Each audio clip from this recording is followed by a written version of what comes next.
I've been a shower addict for around 3 years now. It started with just a quick shower before and after work. Then it turned into 3-4 hour showers.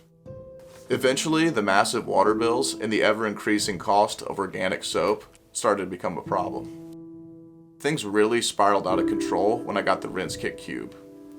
With its battery-powered pressurization, I was able to take the same warm, high-pressure shower I was used to at home, anywhere. I started showering on my breaks at work, and in odd places like the woods to hide my addiction. Then I got a little too crazy, and eventually, the car crash happened.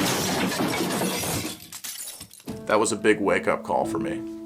I realized that being able to take a hot shower anywhere was simply too tempting for me.